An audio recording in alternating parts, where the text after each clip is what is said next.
He was born into chaos, a boy named Temujin, abandoned after his father's murder, betrayed by his tribe, and forced to fight for survival in the brutal Mongolian wilderness. From famine and violence, a legend would rise, one who would unite warring clans and bend empires to his will. This is the story of how a hunted outcast became Genghis Khan, the world's greatest conqueror, a man who built an empire larger than Rome's, commanded armies that moved faster than lightning, and ruled through both terror and innovation. He rewrote the societal structure, he created laws that outlasted dynasties, and he believed he was chosen by God to bring order to the world. But the question is, was he a monster or a visionary? A destroyer of civilizations or their unifier? Or maybe he was both. If you're curious to learn about the brutal genius, hidden philosophy, and the lasting legacy of the man who changed history forever, this is Genghis Khan. So sit back, relax,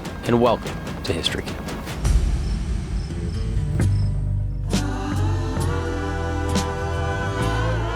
What's up, people, and welcome back to History Camp. My name is Mark Gagnon, and thank you for joining me in my tent, where every single week we explore the most interesting, fascinating, controversial stories from all time throughout all history ever. Yes, this is the place where I go to in order to understand everything that's been going on.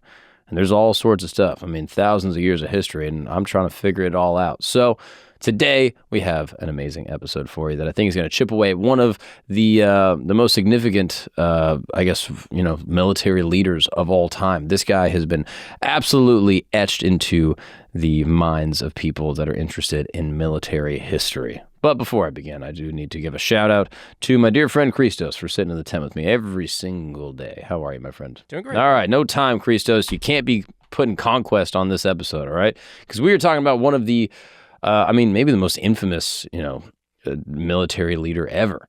And it is a man by the name of Genghis Khan. Now, let me just say, no one really knows how to pronounce his name, all right? No one really speaks ancient Mongolian. So I've heard Genghis, I've heard Chinggis. I'm just going to go with Genghis because I'm American, all right? And that's just what we call him. So for the rest of this, just know that that is why I am saying that. Anyway, Genghis Khan. Also, let me just say, there's going to be a bunch of other words in here that I'm having a tough time pronouncing. Just roll with me, all right? If I do kind of a Mongolian accent, it's not racist. I'm trying my best, all right? So, where do we start with Genghis Khan? Apparently, everyone's related to him. You've heard that before. There's like a ton of people, specifically in the region, that are like tacitly related to Genghis Khan because of, how many shorties he was cracking down. That's sort of the story. Most of which I don't know how consensual. Regardless, it doesn't matter, all right? That's what people say. They say he was the most fierce warrior ever. They say he, destroyed and, conquered the most people ever. They say a bunch of people related to him. But let's get into the actual facts of who this guy was, all right? 1162. I'm going all the way back. Near the banks of the Onon River in what is modern-day Mongolia, there's a boy that is born. His name is Temujin. Mongol shamans said that he was born holding a blood clot. Yes, a bumble clot in his hand, which was interpreted as him being destined to become like a great warrior. His father, Yasugwe, was a small-time kind of like chief of the Borjigin clan and one of the many struggling sort of Mongol tribes in the region, trying to basically just survive in this brutal terrain. I mean, it was like frozen winters, food was scarce, there was warfare all the time. And in that world, you either learned how to fight or you died. So Temujin's early life was pretty tough. When he was just 9, his father was poisoned by rival Tartars who were, basically sharing a meal, which was common back then. People would invite each other over, and then you poison a little bit of their food, bar drop them with a little Xanny or something, and then bang, he's out of there. So that one moment wrecked everything in the life of young Temujin. So with his father gone, his men abandoned the family, thinking that they weren't strong enough to lead anymore. Temujin's mother, Holun, was left with 5 kids, no protection, no husband, no money, and forced to basically survive off the land, just like eating wild berries that they could find, fishing, hunting small animals just to make it through the deadly, deadly Mongolian winters. Those early years taught Temujin that survival just required brutality in a lot of ways, right? His half-brother, Bektur, kept stealing the food he and his brother, Khazar, hunted. Temujin killed him. Yeah. And it wasn't out of anger. It was just like, hey, if you keep on stealing me and my brother's food, we're going to die. So either you have to stop or I have to kill you. And he didn't stop. So he's out. And that's just how it was, you know? I couldn't imagine being raised by Genghis Khan. He'd be like, oh, you have it so easy. Back in my day, I had to murder my half-brother. That's how I had to get by. So this is the world that he was in. His mother was furious, right? She's pissed because this was her son, the half-brother of Genghis. But she also understood the harsh realities, that they were living in would sometimes require harsher actions. So as he grows older, Temujin befriended a boy named Jamuka, who shared his ambition and kind of his charm. And they became what's known as Anda. This is basically blood brothers. This is like a sacred bond amongst Mongolian warriors of that time. And so, you weren't literally brothers, but you just kind of decided like, hey, here's the brotherhood that I choose. And what started as a deep friendship would later explode into one of history's most ferocious rivalries for control. I mean, maybe ever. I mean, it's like almost like biblical, the scale of this conflict. So we'll get to that later. Around 16, Temujin married a woman named Bort from the Conquerit tribe, fulfilling a promise that his father had made years earlier. This marriage would change everything. Not long after, Bort was kidnapped by the Merkits. This was basically a neighboring tribe that was seeking revenge for an old grudge against Yasugwe, who was Temujin's father. Instead of accepting this as kind of fate, Temujin acted. He rallied any allies that he could. He got his blood brother Jamuka and his father's old friend Tongro Khan, the leader of the Kidnapping tribe, and together they launched this raid to go get his wife back. And the mission was successful, and his wife Bort was rescued. This was Temujin's first real military campaign, and it showed what he was becoming. This was a leader who could unite people, inspire loyalty. He could plan an effective attack. And above all, he was showing people hey, don't F with me. Don't F with my people, or I'm going to have to get it back in blood. And that's just what type of time he was on. But victory, in this case, came with some complications. Soon after, Bort gave birth to a son, Jokai. And because of the timing, his paternity was questioned. And this was a scandal that would haunt Temujin's family and his empire for years. This created a succession problem that we will talk about. These early experiences of, betrayal, hunger, loss, kidnapping, warfare, and, the lessons of loyalty shaped this young Temujin. And he learned that noble blood meant nothing without the strength to defend it. It doesn't matter who your daddy is. If you can't defend what your daddy gave you, then you ain't got it. So, from suffering, he built up this sort of toughness, and from betrayal, he learned strategy, and through survival, he began the journey that would turn him from Temujin into the Genghis Khan we know today. So between 1185 and 1206, Temujin went from being an outcast fighting to survive to becoming the undisputed ruler of all the Mongol tribes. He literally united this entire landmass of kind of battling tribes into one kind of united kingdom. And his rise wasn't just luck or brute force. It was a ton of strategy and revolutionary thinking. So most Mongol chiefs relied on bloodlines and family ties for power. But what Temujin did was the opposite. He built his strength on loyalty and merit. Anyone who proved themselves, whether they were an outcast, an enemy, just a regular soldier from, a low birth, had a place by his side if they were good. And what mattered to him wasn't your birth, but it was your loyalty. And again, in America, I think we get kind of wrapped up in these ideas of meritocracy, give the best job to the best people. But that's not how most of human history has gone. Most of human history was kind of, cronyistic and, nepotistic, you could say. It was all just if your dad was this person, then you are now this person. It was all very regimented in these sort of class hierarchies. So for Genghis Khan to see this and be I don't care who you are. If you're down, I'm down. And that's what he did. So as historians note, Temujin's real genius wasn't just in battle. It was how he was reshaping this old hierarchical society. He promoted people based on their talents and their courage. Two of his best generals, Subutai and Jeb, came from these kind of humble, kind of lowly backgrounds. So Subutai was a blacksmith's son who went on to become one of the greatest military strategists in history. Jeb earned his position after shooting Temujin with an arrow in battle and then boldly admitting it and offering to serve him. I mean, imagine that. Temujin, aka Genghis Khan, gets shot with an arrow in battle, and he goes, I need that guy. Who was that? Who hit me with that thing? Because that was a dot from 50 yards out. I mean, like Patty Mahomes style. And he goes, we're drafting that man. So he's literally like impressed by his bravery and his honesty and accepts him. And that moment really, I think, captures his philosophy. He doesn't care who you are. He doesn't care if you try to kill me. As long as you are down and you're loyal and you're good at what you do, you're on the team. But not every relationship survived in this kind of new world order that he was creating. His bond with Jamuka, once his literal blood brother, collapsed under the weight of this ambition. So in 1201, Jamuka rallied several tribes and was declared Gur Khan, or the universal ruler. And at the Battle of Khoitan, Jamuka's forces decisively defeated Temujin. Literally, he destroyed his own brother and forced him to retreat and temporarily go into hiding. But Jamuka made a mistake. He brutally executed prisoners by boiling them alive, which, I mean, people look back at history and they're like, oh, they did crazy stuff. This was so brutal that it disgusted many of his own followers. And over the next few years, his warriors began to defect. They thought this guy is too brutal. He's too much of a bloodthirsty warlord. And they started to go with Temujin, whose reputation was known as being way more fair and, had much more respect for meritocracy and loyalty. And so by 1204, when Jamuka allied with the Naimans, which is just another troop or tribe nearby, Temujin had rebuilt his strength and actually defeated the entire coalition. And then in 1206, a massive tribal assembly, or what was known as a Kurultai, was held near the Onan River. And there, Temujin was formally proclaimed Genghis Khan, which literally means the overall ruler of the universe, or the oceanic ruler.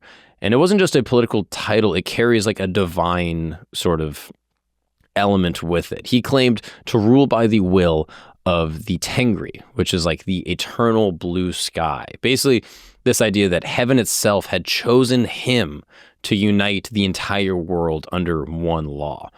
And this law was known as Yasa. This was basically a revolutionary legal code that governed everything from war to justice, trade, and even social behavior. So although the full text of the Yasa law was lost, historians like Ala ad-Din Juviani wrote down a lot of the key principles. And let me just say, some of these principles are a little harsh, but they probably got the job done. So if you were a thief, if you were an adulterer, or if you betrayed someone, you'd be put to death.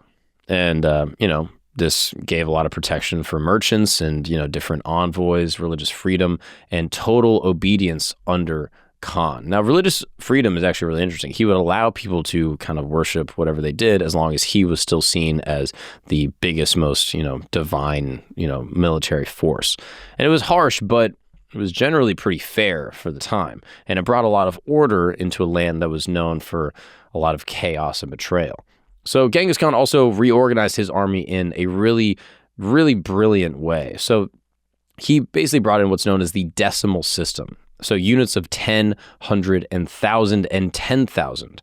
And so this kind of made command simple and communication really fast. Every man was tied to his unit and shared a lot of responsibility for each other's actions. So if one soldier deserted or acted cowardly, the entire group was punished. And that built a level of discipline and loyalty and pressure unlike anything the Mongolians had ever seen. So again, you have these groups of 10, and these groups of 10 now form groups of 100, and then groups of 1,000, etc.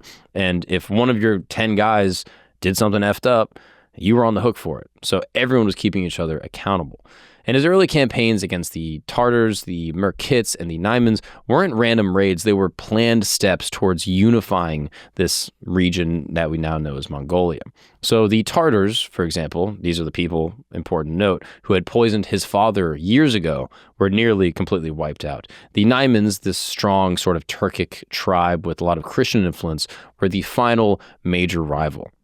When Genghis Khan defeated them in 1204, he finally had full control of the heartland of Mongolia. Centuries of tribal infighting kind of just came to an end because it was now unified under one military leader.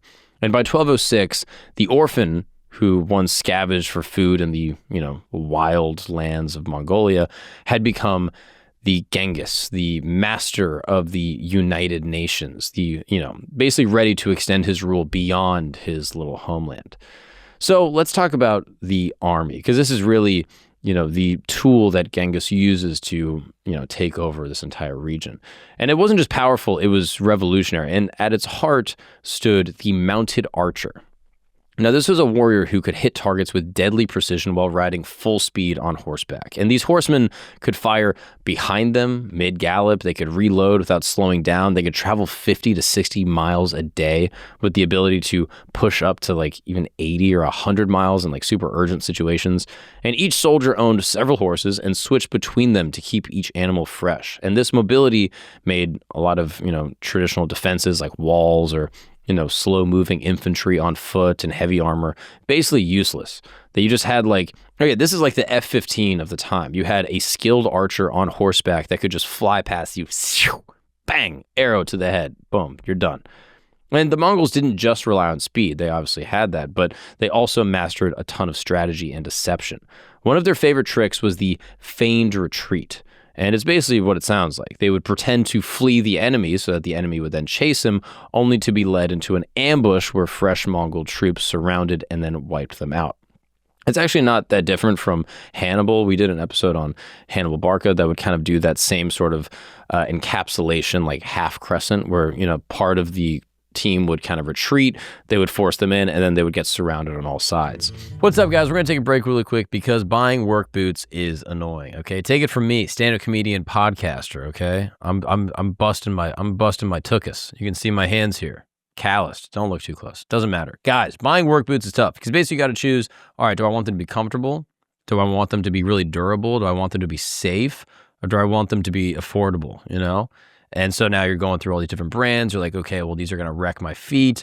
These ones are going to last a long time, but they're super expensive. These ones feel good, but they're going to get destroyed. Well, now you don't have to choose. And that's because I want to talk to you about Brunt Workwear. This was started by just a regular blue-collar guy that basically was talking to all his friends that work in trade jobs, and they kept on being like, hey, these big brands don't listen to us, and they either haven't changed in 100 years or they've changed too much, and now they're super cheap and poorly made. But that's why he invented Brunt, because these are products that are used by real hardworking tradesmen that want something that is extremely comfortable right out of the box. They want them to look cool. They want them to be not crazy expensive, and they want them to last a long time. And that's why Brunt is amazing. I've been wearing these around the city because, it's a little bit chilly now, and I put on my boots just to make people think that I have a blue-collar job. And they are comfy right out of the box. I mean, I wear, running shoes, regular shoes all the time. And these kind of feel like that. It feels like I'm just wearing like a normal boot. But these are awesome because they are super safe. They're waterproof. They are, lace up. They are great ankle support. And on top of that, they last forever. I actually have friends that work in roofing, and they'll wear these in the wintertime up in, Pennsylvania. And they'll be able to wear them throughout the whole year. And they keep your feet warm. They last a super long time. They've dropped like hammers on their toes, and they're, generally safe. I mean, I wouldn't recommend testing it yourself. But if some mistakes happen like they do on the job site, you can be sure that you'll be safe with your Brunts. Now, I don't think there's a ton of other brands that are doing what Brunt is doing. And that's because Brunt stands by what they make. You can wear them to work, and if they're not right for you, you can send them right back. I don't know any other brand that does that. That's a company that is standing on business. So all that to say, Brunt stands on what they believe. You can try them out, send it back if they don't work, but I'm telling you, you're going to love them. They're extremely comfortable. I've been wearing them around the city. They keep your feet warm. They keep your feet safe, and they're not crazy expensive, and they might be the last boots you ever buy because you're going to wear them for years, and they're going to hold up. I'm telling you, Brunt is amazing, and they love this podcast so much that the listeners of this very show are going to be getting $10 off Brunt when they use the code CAMP at checkout. Just go to bruntworkwear.com, use the code CAMP, and you are good to go. Stop messing around. Your feet are important, and your health and safety is the most important thing you can do. Check out Brunt, and now let's get back to the show. Now, their communication system was just as impressive. They would use flags and drums and whistles to send instant commands. So beyond the battlefield, Genghis Khan built what they called a yam. And this was a massive relay network of stations with fresh horses and riders ready to carry messages. And this system was really, really intelligent. I mean, it was kind of like the first intelligence system, you could say, that was going at this rate of speed. So basically, Genghis could get messages anywhere into the kingdom or into the world at that time. And he would get reports from hundreds of miles away and be able to adjust his strategy really quickly. Now, what made the Mongols ultimately unstoppable was their adaptability. When they first attacked the walled cities in China or Central Asia, their traditional hit-and-run like cavalry tactics didn't really work in the same way. And instead of retreating, Genghis Khan hired engineers from the conquered land. So we're talking like Chinese, Persians, a lot of like Muslim specialists who built siege towers and catapults, and even like early forms of like gunpowder bombs. So this historian Timothy May pointed out that the Mongols became experts at this sort of like blended advanced siege technology with this lightning fast cavalry. And because of that, they were able to break down walls and storm cities and just overwhelm any other force that they could, get to. And then there's the psychological component. And Genghis was a master at this. He was using fear as a weapon in a way that not many people had seen in this region. So Genghis Khan made the rules very simple. You can surrender and you will live, or you can resist and you will be destroyed. So when a city resisted, like Nishapur, the Mongols annihilated it so completely, then as the stories went, not even dogs or cats survived. Now, this may seem just completely unnecessarily brutal, but the brutality was deliberate by Genghis. This was a message to the rest of the world. After hearing what happened to those who defied the Khan, many cities just opened their gates without a fight, right? It wasn't this like senseless violence. It was a calculated terror campaign that just saved time and men and resources.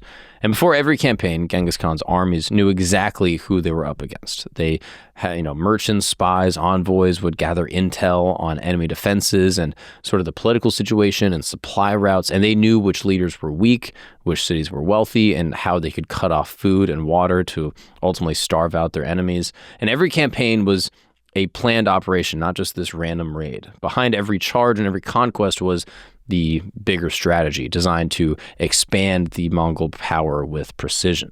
So by 1209, Genghis Khan had finally united the Mongol tribes under his rule, and his eyes now turned outward. His first target was the Western Jia Kingdom and what's now in northwest China. The Tangut rulers were controlling basically like major trade routes and had heavily fortified cities. And this was a perfect challenge for Genghis Khan and his army, which, again, they excelled at open field battles, but had little experience with sieges of a city. At first, the Mongols really struggled. These stone walls and the gates really slowed down their momentum. But like I said, the adaptability is their superpower. They learned quickly. And by January 1210, the Jia emperor surrendered and agreed to become a Mongol vassal state and pay tribute to Genghis Khan. And it wasn't a complete conquest. The Western Jia remained kind of like this semi-independent state and would later rebel and force Genghis Khan to return and utterly destroy them in his final campaign years later. But we'll get to that. Next came the much stronger Jin dynasty in northern China, and this was a rich, organized empire with millions of people, powerful cities, and one of the most advanced bureaucracies in the world. The Jin were everything that the Mongols were not. They were settled down into one specific area, they were wealthy, they were making money from trade, they were heavily fortified, but Genghis Khan wasn't reckless. Starting in 1211, he fought really smart. He avoided any type of direct battle, but he would cut off food and supply lines, and he would pick off smaller cities one by one. So historian Morris Rasabi notes that Genghis showed a lot of patience for a Mongolian conqueror. He would wait months, sometimes even longer, to just wear down cities instead of just going in head first. And the strategy really paid off. By 1215, after a long, brutal siege, the Jin capital Zhongdu in modern-day Beijing fell to the Mongols.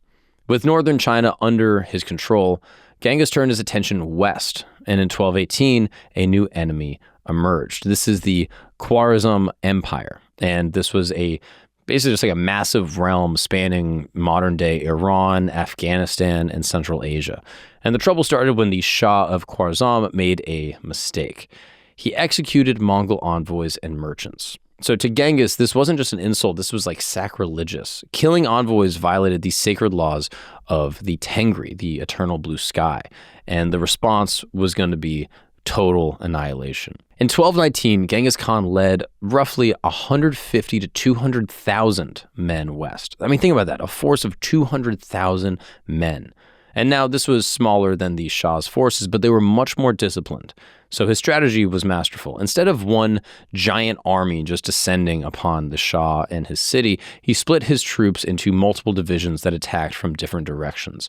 While generals Jeb and Subutai led diversionary strikes, Genghis drove straight into the heart of the empire. And by 1220, the great city of Bukhara, which is in present-day Uzbekistan, had fallen. The Persian historian Juvayni described how Genghis Khan entered the city's grand mosque, stood before the terrified people, and declared, "I am the punishment of God.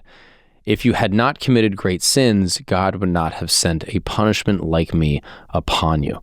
Whew. That is bars, unfortunately. I mean, pour one out for all the people over there, my bad, but also kind of bars.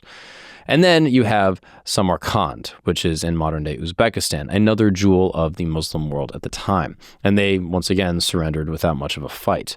The Khwarizm Empire didn't collapse in one epic battle. It crumbled piece by piece as the Mongols destroyed its major cities, and then its trade routes, and then its food supplies. And they just knew that anyone that resisted would face these unimaginable consequences. And then in modern-day Turkmenistan, at a town known as Merv, one of the largest cities on Earth at the time, the Mongols reportedly killed the entire population after a brief uprising. I mean, the entire thing, gone from Genghis Khan and his people. I mean, it's pretty brutal. Like I feel like in history we can kind of gloss over, but like this is like. Yeah, I mean, this is proper. I shouldn't say proper. This is brutal genocide of just going through to city, be like, hey, if you resist us, we will destroy everything, every single thing that is living in this city. So at Nishapur, where Genghis Khan's son-in-law had been killed, the revenge was so total that, according to the chroniclers, once again, even the animals were slaughtered. They would find a rat and they would just kill it. They would find a cat, out of here. The historian Rashid al-Din wrote that pyramids of skulls were left behind as monuments to the Mongolian wrath. I mean, like, the level of brutality here, I don't even know if it can be really comprehended. I mean, the destruction across Central Asia was beyond belief, but it was calculated. Genghis Khan wanted every ruler to understand that if you resist me, your entire city, everything in it, is going to die. Or you could just surrender and you'll live. And it was terror used as strategy. It's shock and awe, right? And it sort of worked in a way. I mean, news of these Mongolian, brutalists was spreading so fast that many cities just surrendered off rip. Like, even before they got there, they're like, hey, if the Mongols ever come, we're just giving it to them. And in a way, this saved a lot of lives in the process. Meanwhile, Genghis Khan's generals, Subutai and Jeb, his homies from back in the day, pressed even farther west on a long, daring expedition. They crushed the Georgian and the Russian armies. They circled the Caspian Sea, and they gathered priceless intelligence about Europe's terrain and its defenses. It was one of history's boldest, reconnaissance missions ever. And when they returned in 1223, they had traveled thousands of miles, destroyed several armies, and handed Genghis Khan a clear picture of the world that lay beyond. And this was ultimately the next stage of his empire's destiny.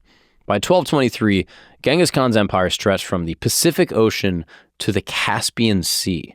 I mean, we should get a visual of this on the screen because it's so massive. This is an unprecedented domain covering, modern-day Mongolia, northern China, Central Asia, including Uzbekistan, Turkmenistan, Kazakhstan, Kyrgyzstan, Tajikistan, Afghanistan, and parts of Iran and southern Russia. I mean, in terms of land acquired in such a short period of time, it's difficult to really fathom.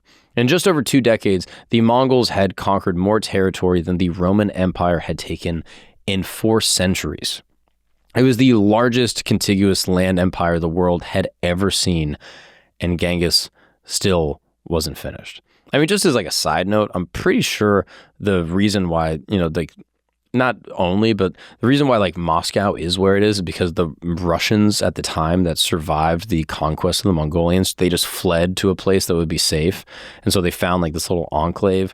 But the memory of the Mongolian terror fit so deeply into the mind of Russian war leaders that they still carried on that sort of fear to this very day, and which is why they're so concerned about any type of Western invasion coming from Europe, because the Mongols were so brutal that they forced the Russians into a new piece of land. Now, Genghis Khan understood that conquering was the easy part. Ruling is where things are really tricky, especially in this time. But his genius didn't stop in the battlefield. It carried over into how he managed one of the biggest empires in history.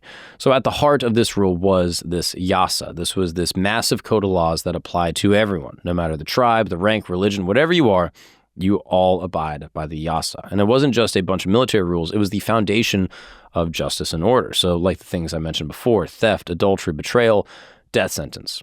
But what made Yasa remarkable was the fairness. So like even princes and generals had to follow it. If a noble broke the law, they faced the same punishment.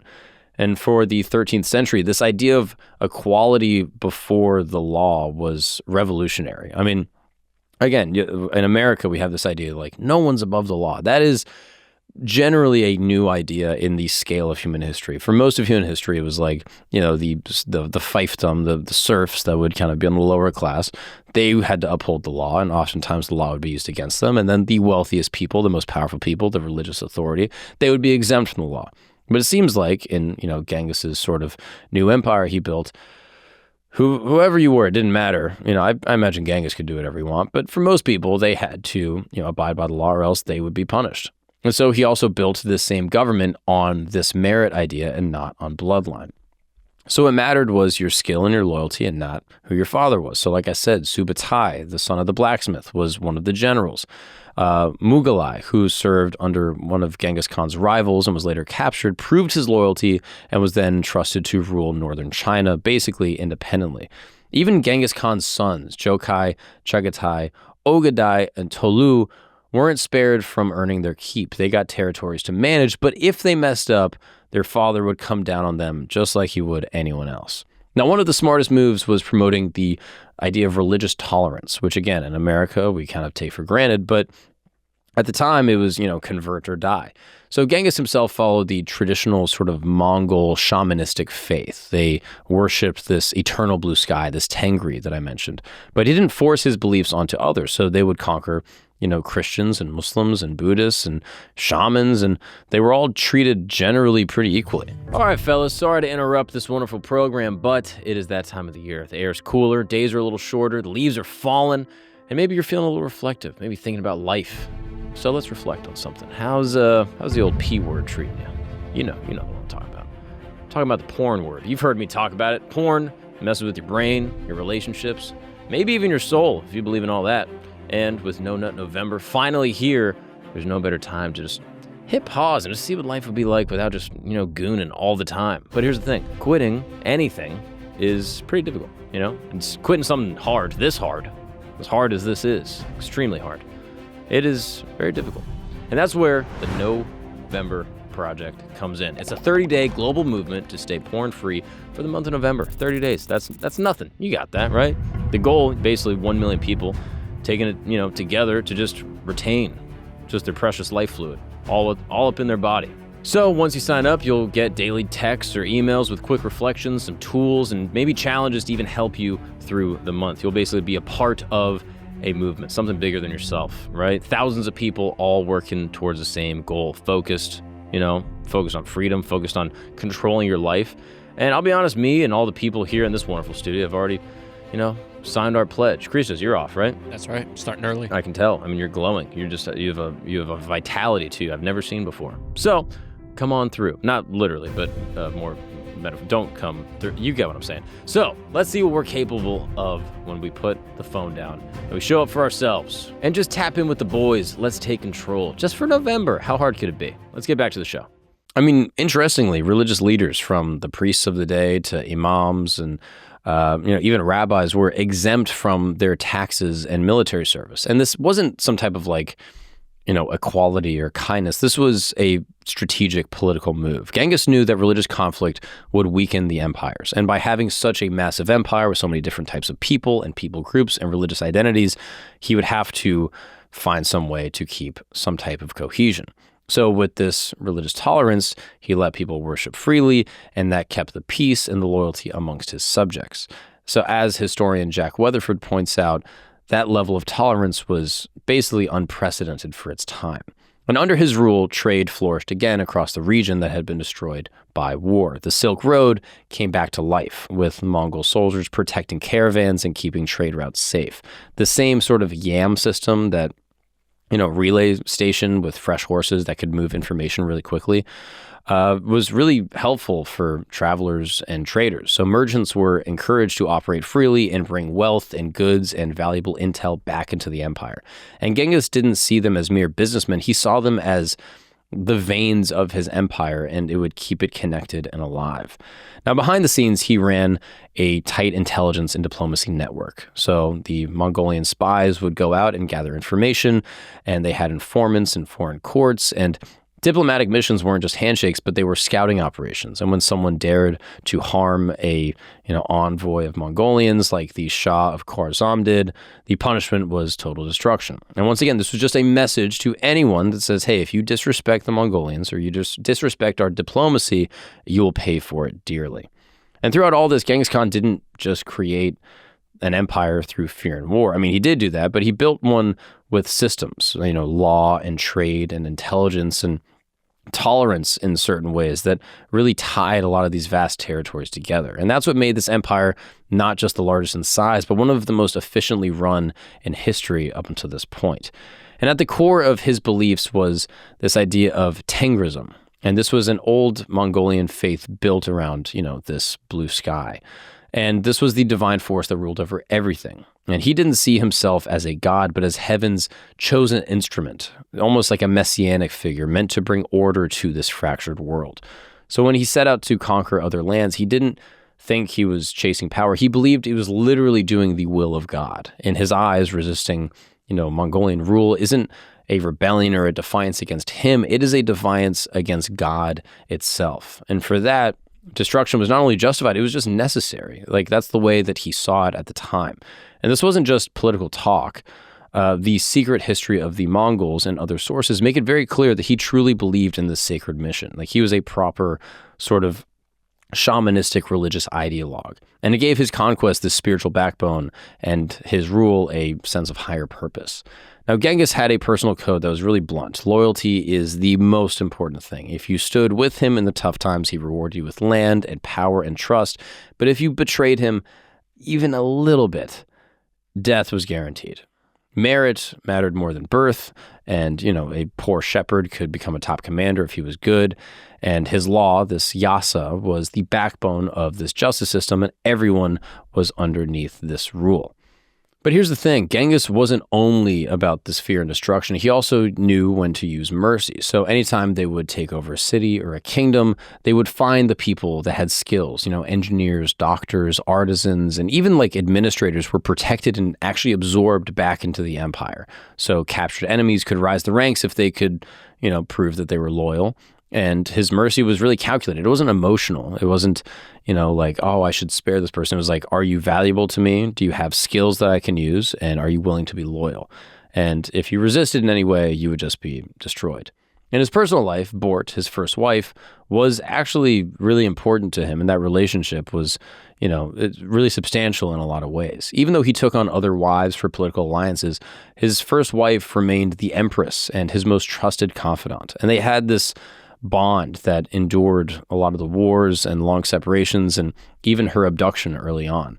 Their sons inherited vast lands, but family life was far from calm. You see, Jokai, the eldest, was brave but always clouded by whispers about his true father. Chagatai was hot-headed and very rigid, especially about, strictly following the law, and often clashed with his brother Jokai over questions of legitimacy. And Ogadai, level-headed, diplomatic, who would eventually become his successor.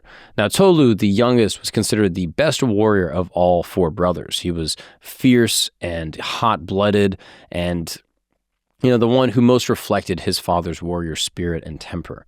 And descriptions of his behavior show a man full of contradictions, right? He was traditional, but ahead of his time in a lot of ways. He was extremely brutal, but also, kind of sharp and diplomatic. And he demanded honesty and courage from everyone around him. Advisors were expected to argue their case openly until there was one clear decision that everyone could kind of agree on. Indecision and cowardice was not tolerated at all. He rejected like soft luxuries because it believed that it made weak men. He also deeply appreciated knowledge and craftsmanship and beauty from a lot of the cultures that he had conquered. I mean, historian John Mann described him as a leader who probably understood power almost better than anyone else in history.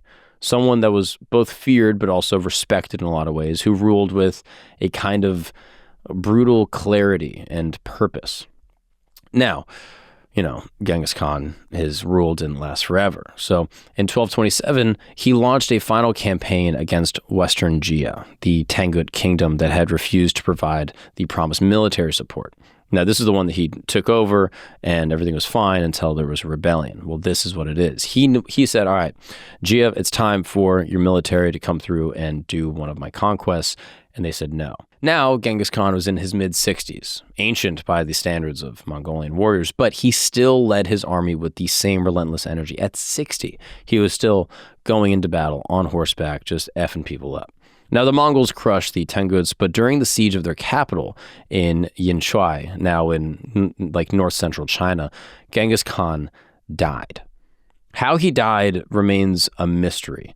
In the book, The Secret History of the Mongols, it says that he fell from his horse during a hunt. Persian authorities claim that it was from illness or a battle wound. Other stories say it might have been from revenge, that maybe a Tangut princess had plotted to, assassinate him. But whatever the truth is, it seems like it was deliberately hidden. What we do know is that his death was kept secret until this war was over. His generals didn't want the army to lose focus or to lose morale, and his body was quietly taken back to Mongolia while his troops finished the campaign. And they did. They wiped out Western Jia just as he had ordered. His burial was done in basically total secrecy. According to the legends, those who witnessed the funeral procession were killed to preserve the secrecy. However, historians consider these stories largely unreliable, and the true burial methods remain unknown. What is certain is that the extraordinary measures were taken to actually conceal the location of his burial site. No one knows where he's buried to this day. The Mongols believe that great leaders should return to the earth without monuments or temples. And for centuries, explorers and archaeologists have searched. They want to find the actual remains of Genghis Khan. And they went from the Khenti Mountains where he was born to remote valleys far away, but nothing to this day has ever been found. And that secrecy, maintained for almost 800 years, shows both the discipline of his people and the reverence that they had for him. You see, before his death, Genghis Khan made sure his empire wouldn't collapse into chaos. So he named his third son, Ogedei, as the next great Khan, the one with the calm sort of diplomatic judgment that his other sons lacked. And the empire was divided amongst his heirs, each ruling their own lands, but ultimately answering to Ogedei. That system would eventually lead to rivalry and division, but for several generations, Mongol power continued to grow. Under Ogedei, the empire pushed even farther, deeper into China, west all the way into Europe. And what Genghis Khan built didn't just survive him. In a lot of ways, it exploded into the largest continuous land empire the world had ever seen, even after his death, stretching from Korea to Hungary, from Siberia to Southeast Asia. I mean, it's really difficult to understand the vastness of this piece of land that he had conquered. And after the chaos of conquest, the Mongols did something that nobody expected. Peace. Yeah. They actually historians call it the Pax Mongolica, or the Mongolian peace. And this was basically a century of stability that stretched basically all of Eurasia. And under their rule, merchants, monks, scholars, and travelers could move from Italy to China with a level of safety that had never been seen before. And this is basically what allowed Marco Polo's famous journey to even happen in the first place. And for the first time, ideas and products and merchandise and technology flowed freely in every direction. And this is where we get these ideas of like gunpowder, printing in a lot of ways. Paper money was traveling west. Islamic science and Persian astronomy was reaching the Chinese courts. The Silk Road, which was once extremely dangerous and fragmented, kind of just became like a highway of trade and culture underneath this Mongol protection. But that same interconnectedness has a dark side. The Mongols made it possible for people and goods to move really fast. But not only goods, but diseases too. So the Black Death, which killed between a third and a half of Europe's population in the 1300s, likely spread along the very trade routes that the Mongols had secured. In trying to unite the world, they also unknowingly created the perfect conditions for a global pandemic. Politically, they reshaped the entire map of Eurasia. In 1258, they destroyed the Abbasid Caliphate in Baghdad, ended over 500 years of Abbasid rule, and kind of marked this symbolic end of the unified Caliph authority in the Islamic world. In China, they wiped out Jin and the Song dynasties and established the Yuan dynasty, which brought a massive cultural exchange between the East and the West. In Eastern Europe, they shattered Kievan Rus, setting off political changes that would influence Russia's rise centuries later, like I mentioned. And wherever they went, the Mongols didn't just conquer, they kind of were like a reset for history. And culturally, their empire became like a melting pot, right? Like they just conquered so much disparate land that they would borrow different pieces of culture. So Persian art would borrow Chinese brushwork, and Chinese porcelain started using Islamic geometric patterns. Books, ideas, technology would cross borders in a way that was never seen before in history. And out of that mix came new art and new science and new philosophical ideas, seeds that would later help fuel the European Renaissance. It was a brutal age, but it was also one of this creative fusion that kind of came out of the piece that was created. Now, modern views of Genghis Khan couldn't be more divided. I mean, in Mongolia, he's a national icon. He's the father of the nation. His face is on money and statues and government buildings. And since the fall of the Soviet Union, Mongolians have kind of reclaimed him as a unifier and a visionary leader. In China, his Yuan dynasty is now treated as a part of the broader Chinese story. But in places like Central Asia, the Middle East, Eastern Europe, the memories of Genghis Khan are much darker. There, Genghis is remembered as the destroyer of worlds, the man whose armies would just level cities and destroy entire people groups and just ended civilizations completely. Even today, the ruins of once great centers like Merv stand as just reminders of that destruction. Yet, historians increasingly recognize the paradox. The Mongols brought both devastation but also connection. They destroyed, but they also built the first global trading system. And perhaps the strangest legacy is not written in the history books, but in the DNA. So modern studies suggest that about 16 million men alive today share genetic markers that researchers believe trace back to Genghis Khan and to his descendants. Though the exact lineage remains debated amongst a lot of geneticists, his bloodline spread through conquest and alliances and dynastic marriages and stretched from China to Persia. In a way, his influence lives not just in the culture or the history, obviously it does, but it's also in like the human genome itself. And through all of this, I mean, the trade routes, the cultural exchange, the genetic legacy, the political reshaping of entire continents, it really forces us to confront this uncomfortable kind of question. Like, how do we reckon with someone whose actions brought both unprecedented connection, but also unimaginable destruction, right? Like we see the paradox because Genghis Khan destroyed empires and killed so many people, yet also built the framework for global exchange and, allowed new ideas to spread and kind of sparked, a lot of ways like the Renaissance, but also brought in the Black Plague that killed so many people. Half of Europe was decimated. It's really just a dual legacy, but it doesn't really resolve the moral weight of what happened. It kind of like intensifies it. And this ultimately brings us to the question that has haunted, historians, ethicists, Mongolian nationals, everyone really. Was Genghis Khan a genocidal monster? And it's one of the biggest debates in history, right? Like there are people on both sides that will argue, ferociously for their point. Some historians will look at the massacres like at Nishapur and Merv, the entire city wiped out. Every animal, every man, woman, child, every horse, every rat.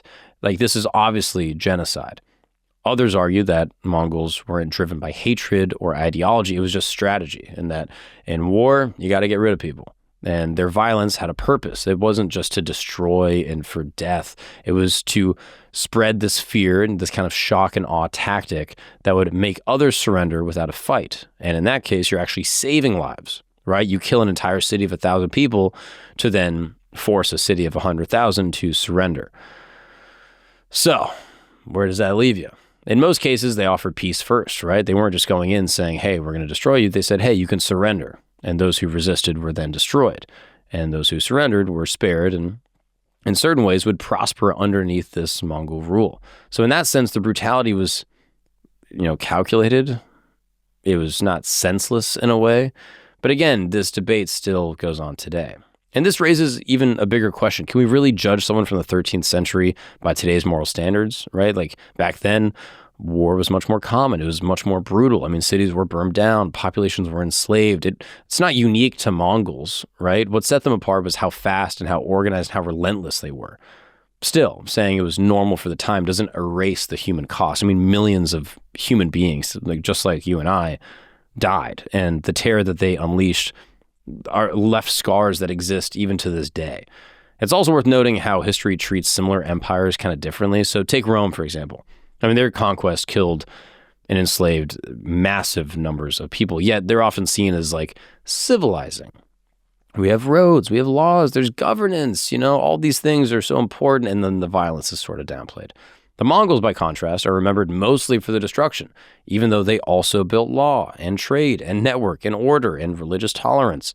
So in other words, part of the difference, I think, is in perspective, right? Western history is going to glorify their own empires, right? Like we are, in a lot of ways, descendants of, Romans. So we say, yeah, they were pretty good. Look at all the good stuff we got. Whereas these outsiders over there that were trying to infringe on that lifestyle, those are the bad guys, even though the methods and the results were at least comparable. Interestingly, Mongol society was far more progressive than really any of their contemporaries, especially when it came to women. So women in Mongol culture had rights and influence that would really shock outsiders. So Genghis Khan's wife, his first wife, Bort, wasn't just his partner, but was like a political advisor. And his daughters weren't sidelined either. They ruled territories and they managed diplomacy and gathered intelligence.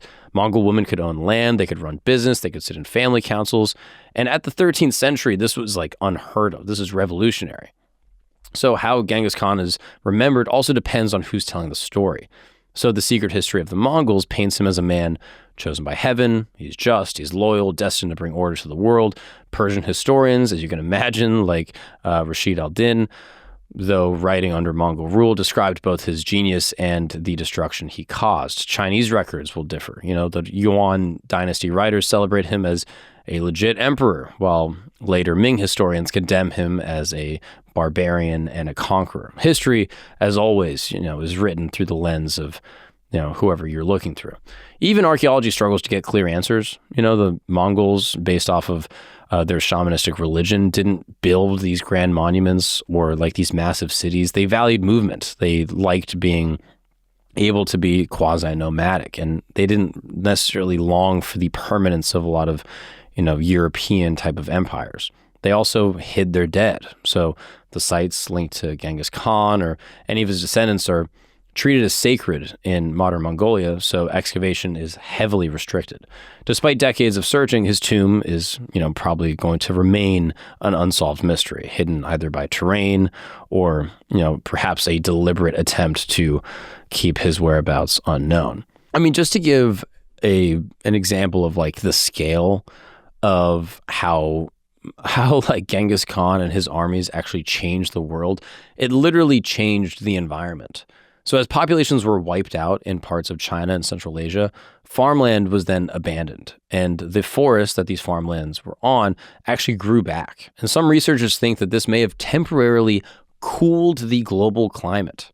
But in other areas, especially in Persia, irrigation systems were destroyed, returning fertile land into desert, which then, damaged the region for centuries. And beyond politics and ecology, their empire changed the course of disease itself. Just like I mentioned, the Black Death, the most infamous plague ever. And there were many other, smaller outbreaks caused by these unfamiliar pathogens spreading through the trade routes, really affected the landscape of the entire Earth. And they didn't intend it, but their vast network transformed global health in ways that no one could have ever imagined. So, I don't know. Where does that leave us, right? Genghis Khan, undoubtedly one of history's greatest paradoxes. A destroyer who built, a conqueror who connected. Born in the unforgiving plains of Mongolia, rose from nothing to rule from the Pacific to the Caspian Sea. created revolutionary laws and trade and order amongst this chaos. An empire his successors would expand even further to the Danube River. His empire unleashed both civilization and catastrophe. I mean, it did everything. It just bifurcated, it seems like, the human existence. It was really good and really bad. And maybe such is the story of, revolutionary people in history.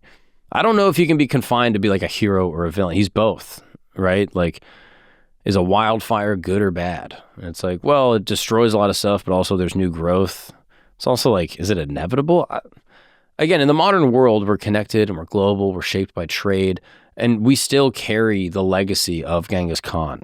I mean, more than 8 centuries later, he still exists in the psyche of basically every human on Earth, either directly or indirectly. And the fact that it all began with an orphan boy from those wild Mongolian plains, to me, still remains one of history's most extraordinary stories. And that is the life and conquest of Genghis Khan. I mean, truly a fascinating guy. Like, I don't know. I think the bifurcation is the most interesting point to me, right? Like, I think people try to do this with like social media. They're like, oh, is social media good or is it bad? I'm like, I think it's just doing this. Like, it's like, oh, on the one side, like, people are more connected than they ever have been. People are like sharing stories. They're sharing art. Like, old friends are reconnecting 60 years later. People are reconnecting with their families. Like, people have a way to share information without government control. Like, that's amazing. On the other side, you have echo chambers and algorithms that make you feel terrible, that spark misinformation campaigns that lead to global catastrophe and isolation and, sort of radicalization of people. It's like, is it good or bad? I'm like, it just is. Like, is that a nihilistic take? I'm like, it just sort of is. And I think Genghis Khan is maybe like the quintessential like embodiment of that, where like, is he good or bad? He just is. Like, I don't know. Like, if he killed my family, like if I was, part of, the Jia dynasty or whatever, like I'd be like, yeah, this guy sucks. But if I was a Mongolian, I'd be like, this guy's awesome. Like, if I was like a merchant that got, I was able to trade now freely. If I was Marco Polo, I'd be like, oh, this guy's pretty cool. So it really just depends on like who you are. Like, I don't know. I'm curious, like the best way to even like really wrap my head around it. I think, yeah, he was both. He was both. He was good guy and he was bad guy. Does the bad outweigh the good? I have no idea. I don't even know how you quantify that. Like, is it just based off human life? Is it just like lives lost? Like, am I better than Genghis Khan because I haven't killed anyone yet? But like, like what is the metric? Like, I haven't done nearly as much good as Genghis Khan. Like, I don't know. What do you guys think? Like, how do you wrap this up in your heads? Like, I'm so curious, like, what the ethical framework you would use to even try to understanding a guy like this. I would love to know your thoughts. Is he a good guy? Is he a bad guy? Or is he both? And maybe that's the story of just history. Like, all of the most revolutionary people that have ever existed are both. Like, because it just seems like in order to, like, move human history, not even forward or back, just to move, like, human I guess like evolution in a way, like whatever it means to be a part of the Anthropocene, just requires radical behavior that does both things. Like AI, is it good or bad? Probably both. Like, it's probably both the things happening simultaneously. And whatever side of the stick you're on is going to massively tarnish your perspective. But maybe that's a good framework for thinking about, when we're in unprecedented times of massive change and revolution that's going to, affect the way that we interact with each other in the modern world, where it's like, is capitalism good or bad? Is fiat currency good or bad? Like, it's like, it just, and I feel like this is like a fence-sitting position, but I'm like, I don't know. Like, yeah, I want to be like, yeah, obviously him killing all these people is bad. But it's like, he did good stuff. I don't know. I'm curious what you guys think. Please drop a comment. Help me like figure out my own moral framework for this, because I think about this a lot and I don't know what the answer is. I would love to know what you guys think. Please drop a comment. If there's anything I missed, please let me know. If there's anything I got wrong, please let me know. I read every comment, so please be nice about it too. And I'll go through and respond to a bunch if you have something thoughtful to say. I really appreciate it. Additionally, top comment on this video, you're getting free merch. Yes, you can get the merch. You can also check it out, Camp R&D, Religion Camp, History Camp. Check out all the other channels. I mean, we're on History Camp. Religion Camp and Camp Gagnon for the interviews. And also I'm on the road, Mark Gagnon Live. You can come see me do stand-up comedy. They describe me as the Genghis Khan of comedy. Is that a good or bad thing? No one knows. No one knows. I'm going city to city, making some people happy and also horrifying half the audience. That's what we do, all right?